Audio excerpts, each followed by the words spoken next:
O pessoal tem gostado muito da nossa série de comentários Pérolas e Diamantes, né? Os diamantes são comentários que agregam ao nosso argumento, então eu gosto de repartir tais comentários e inclusive informar o nome das pessoas que comentaram. Agora tem os comentários pérolas, que são verdadeiras viagens na maionese. Como tem gente que viaja na maionese?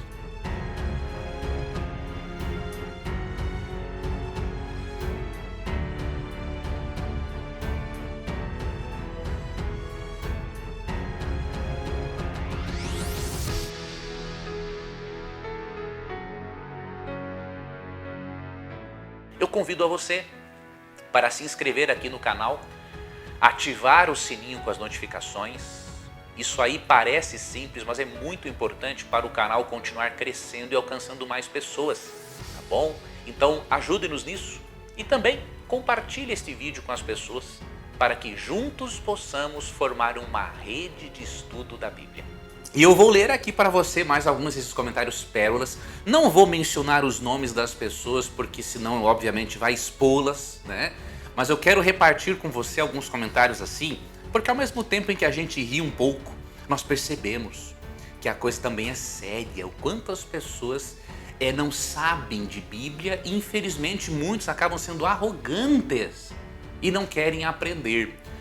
Veja, por exemplo, um comentário deste camarada aqui. Olha que pérola essa aqui. Eu não vou ler o nome dele, obviamente, até porque se eu lesse o nome dele e o pastor da igreja dele visse que é ele, ele mereceria ser disciplinado, eclesiasticamente falando, por causa desse tipo de comentário maldoso. Olha o que ele escreveu sobre mim, ó. Mentiroso, corrupto e safado.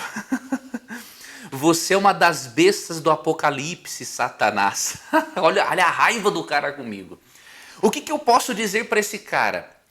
Eu não posso dizer nada, sabe por quê? Porque se eu disser eu vou desobedecer a Provérbios 14:7. Então só o que eu vou fazer é deixar Provérbios 14:7 para você, meu caro, que diz assim, ó: foge da presença do tolo, porquanto nele não encontrarás qualquer sombra de juízo e bom senso. Então, se eu responder esse tipo de comentário seu, eu vou estar desobedecendo ao texto que manda eu fugir da presença do tolo, né? O texto diz que pessoas como você são tolas, não é? Não têm bom juízo, não têm juízo e não têm bom senso. Então, acabo aqui o meu comentário em relação ao que você disse. Vamos aqui para uma outra pérola que disse a seguinte, ó: Jesus, como o Senhor afirmou, tinha o costume de observar o sábado.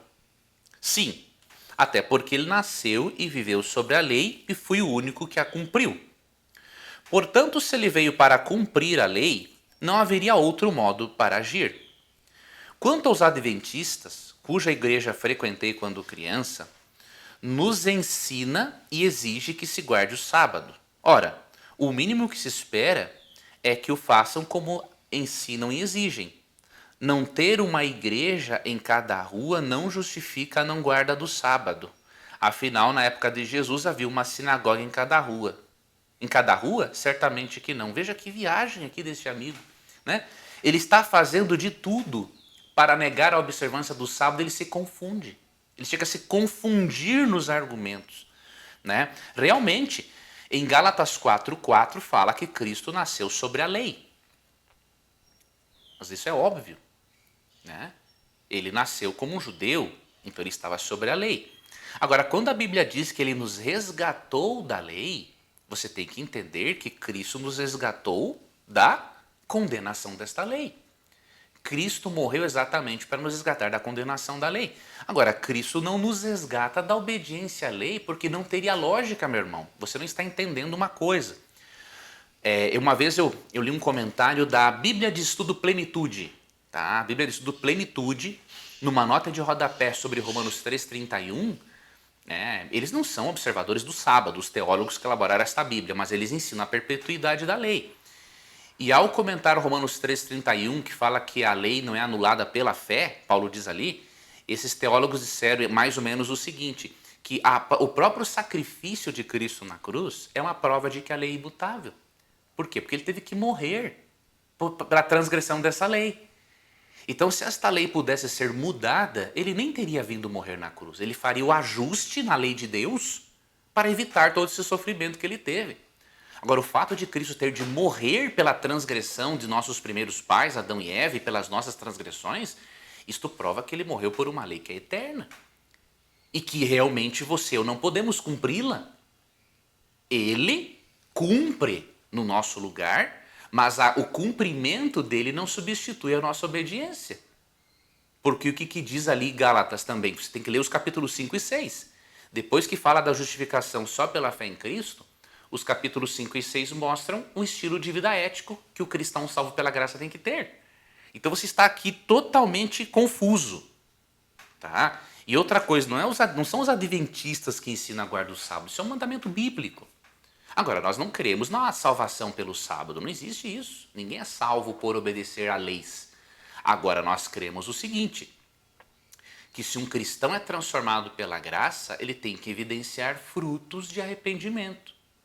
E a obediência a Deus, mesmo que nós tenhamos nossos momentos de erros, ela faz parte. Então você não pode usar esse tipo de argumento aqui porque ele está totalmente confuso e não condiz com a realidade. Tá bom? Vamos aqui para uma outra pérola. A Bíblia de Paulo não é aquela que lemos agora. Concordo em guardar o sétimo dia, mas não precisa ser exatamente o dia de sábado, mas sim no dia de folga do meu trabalho, ou seja, qualquer dia da semana que complete o sétimo. Nossa, isso aqui é uma pérola muito grande. Primeiramente, como que você vai dizer que a Bíblia de Paulo não é a mesma que nós temos hoje? 2 Timóteo 3,16, quando Paulo disse toda a escritura é inspirada por Deus e útil para o ensino, ele se referia a todos os livros do Antigo Testamento que temos hoje. E depois, o Novo Testamento foi inspirado, porque Mateus, Marcos, Lucas, João, Paulo foram inspirados para escrever o restante do Antigo Testamento. A igreja cristã primitiva reconheceu que o restante da Bíblia, o Novo Testamento, foi inspirado. Tá? E eles utilizaram de alguns critérios. Tá? Por exemplo, eles verificaram a apostolicidade do livro, ou seja, o livro foi ou não escrito por um apóstolo ou por alguém que viveu muito próximo a um dos apóstolos. Então, esses foram critérios usados e a Bíblia que nós temos hoje, obviamente, é a completa palavra de Deus. Tá? Então, quando Paulo falou em 2 Timóteo 3,16 que toda a escritura é inspirada, realmente era o Antigo Testamento. E você vai para Lucas 24, 27, 44, você vê que essa divisão do Antigo Testamento, como conhecemos, lei de Moisés, profetas e salmos, já existia muito antes, tá? Nos dias de Jesus. Então, e outra coisa, o irmão também falou aqui que não precisa ser exatamente o sábado, mas com base no que, meu querido irmão, você conclui isso? Quando eu vou para a Bíblia, eu não percebo isso.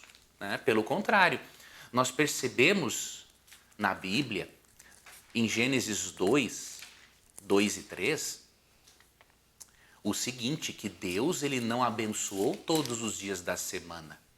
O que diz aqui? No sétimo dia, Deus já havia terminado a obra que determinara. Nesse dia descansou de todo o trabalho que havia realizado. E abençoou Deus o sétimo dia e o santificou, porque nele descansou depois de toda a obra que empreendera na criação.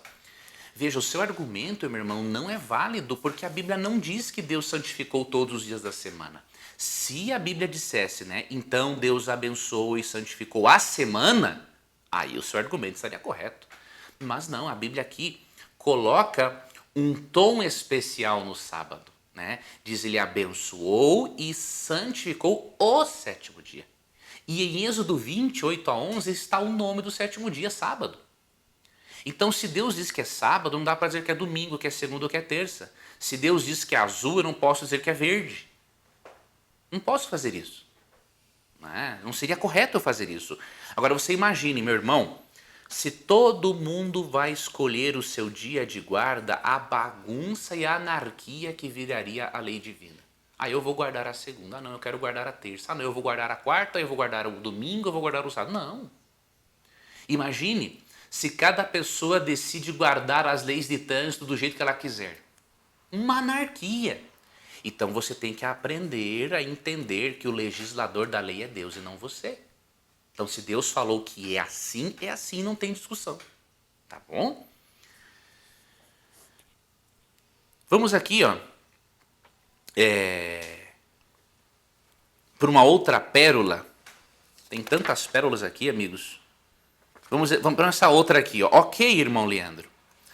Percebemos como as coisas são quando temos que mostrar provas para justificar nossas crenças. Mas todos sabemos que Ellen White, primeiramente, ele coloca aqui Ellen White com H, ou seja, ele já não sabe escrever o nome dela, né? Ellen White se contradiz em muitos aspectos do verdadeiro ensino e do espírito do Evangelho de Cristo. A essência do ensino adventista jamais pacificará o pecador com a graça oferecida na cruz. Mas como? Eu sou adventista há mais de 20 anos e o que eu mais faço todos os dias é contemplar a cruz, porque se eu não olhar para a cruz eu vou me sentir perdido, agora quando eu olho para a cruz eu me sinto salvo. Então, meu irmão, sinceramente, eu não sei o que você quer dizer com isso. Você experimentou a doutrina adventista, você conhece, ou você leu pelo menos o livro Nisto Cremos? Para você fazer uma afirmação dessas, você não pode fazer uma afirmação dessas de forma gratuita, tá? E aí, outras coisas que ele diz aqui, como respeitar as visões de Ellen White, sendo que o Evangelho diz que Deus falou de muitas vezes pelos profetas e nos últimos dias pelo Filho. Não vejo uma contradição nisso, né? A maior revelação de Deus é Jesus Cristo, diz ali Hebreus 1, né? 1 a 3. Agora, por que Deus não pode usar o dom profético para dar testemunho de Jesus Cristo, né? Ele prometeu fazer isso em Atos 2, 17 e 18. Diz que os vossos filhos e vossas filhas profetizarão. Agora, se alguém me disser, né, que Ellen White acrescenta coisas à Bíblia, aí realmente isso é um falso dom profético. É um profeta, ele não pode acrescentar verdades, ele pode detalhar, explicar. E outra coisa, um profeta, ele não pode contradizer o profeta anterior. Então, se Ellen White escrevesse algo contra o que os profetas anteriores escreveram, aí seria uma falsa profetisa realmente, mas não é o caso. Quando você lê as obras de Ellen White, você percebe claramente o interesse dela em exaltar a Cristo e exaltar a Bíblia. Tá? Então eu sugiro, meu irmão, não faça esse tipo de comentário sem ao menos ler uma obra de Ellen White por completo. Leia pelo menos a vida de Jesus, leia o Desejado de Todas as Nações, ok? Leia uma obra completa. E aí você estará apto para realmente criticar, tá bom? Então essas foram algumas pérolas de hoje. A nossa série continuará, né? E eu espero que você esteja gostando, espero que você compartilhe, né, com as pessoas. É muito importante você nos ajudar para que o canal chegue mais longe. Então curta, não é? Compartilhe, ative aquele sininho com as notificações. E numa próxima aí eu vou repartir mais pérolas com você. Eu espero também que essas pérolas mostrem para você uma coisa. Há pessoas que não vale a pena responder, como aquele que me xingou aqui logo no início. Não vale a pena. Quando alguém xingar você, quando alguém apelar e ir para o lado pessoal, cita Provérbios 14, 7, obedeça ao texto, porque há pessoas que realmente não vale a pena perder o tempo com elas. Deixe que Deus trabalhe com elas. Você não vai ser o salvador da pátria, o salvador do mundo. Tá bom? Muito obrigado, que Deus lhe guarde e até uma próxima.